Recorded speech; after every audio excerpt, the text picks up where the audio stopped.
காணொலி பார்க்க போகிறது கம்யூனிஸ்ட் கட்சி பற்றி தான் நம்ம இந்த காணொலி பார்க்க போகிறோம்.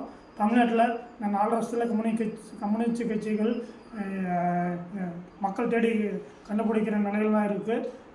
இந்த திமுக கூட்டணியில் கம்யூனிஸ்ட் கட்சிகளில் சேர்ந்த பிறகு தமிழ்நாட்டில் எந்த ஒரு மக்கள் பிரச்சனைக்காகவும் போராடுவதில்லை. கம்யூனிஸ்ட் கட்சிக்கு ஒரு வரலாறு உண்டு.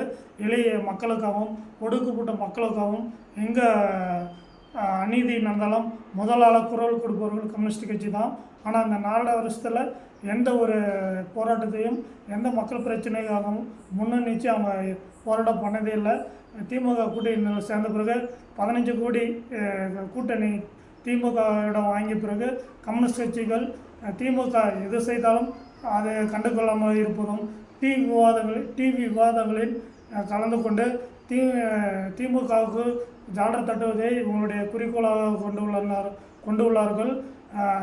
கம்யூனிஸ்ட் கட்சி தலைவர்களுடைய இந்த பேச்சு கம்யூனிஸ்ட் தொண்டர்களுக்கும் பிடிக்கவில்லை, பொதுமக்களும் ரசிக்கவில்லை. டிவி விவாதங்களில் திமுகவுக்கு முட்டுக் கொடுப்பதே கம்யூனிஸ்ட் கட்சிகளுடைய வேலையாக இருக்குது. டிவி விவாதங்களில் அருணன், கனகராஜ், பாலகிருஷ்ணா, முத்தரசன் போன்ற தலைவர்களுடைய பேச்சு ரசிக்கப்படவில்லை. இவர்களால் மக்களுக்கு எந்த பிரச்சனைக்காகவும் குரல் கொடுப்பது இல்லை. அதனால தான் கம்யூனிஸ்ட் கட்சி தமிழ்நாட்டில் தேடும் நிலையில் உள்ளது.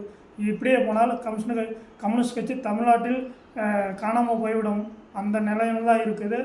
கம்யூனிஸ்ட் கட்சிகள் கோட்டையாக உள்ள கேரளாவிலேயும் அவருடைய செயல்பாடு பிடிக்காமல் அங்கு நடந்த தேர்தலில் படுதோல்வி அடைந்தார்கள். அதனால் கம்யூனிஸ்ட் கட்சியில் தங்களை சுய பரிசோதனை செய்து கொள்ள வேண்டும்.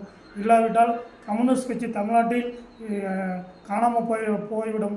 2026 பிறகு தமிழ்நாட்டில் கம்யூனிஸ்ட் கட்சிகள் இருக்கிற இடம் தெரியாமல் போகும். கம்யூனிஸ்ட் கட்சிகள் மக்களுக்காக எந்த பிரச்சனையும் குரல் கொடுப்பதில்லை.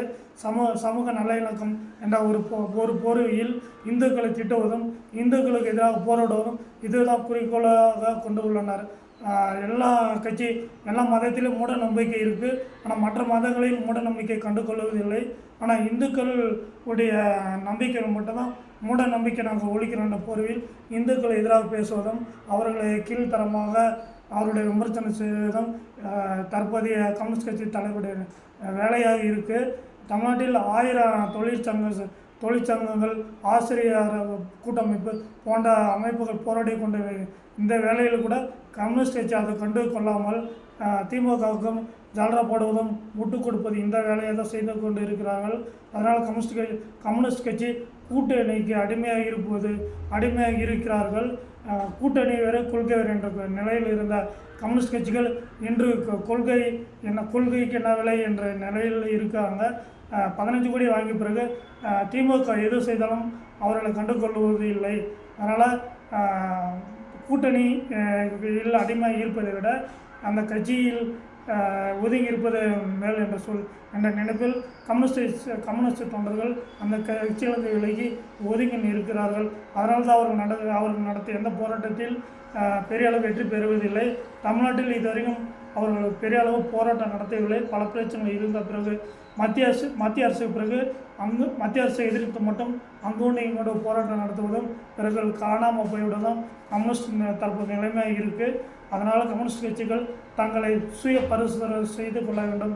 இல்லையென்றால் 2026 பிறகு கம்யூனிஸ்ட் கட்சியில் காணாமல் போய்விடும்.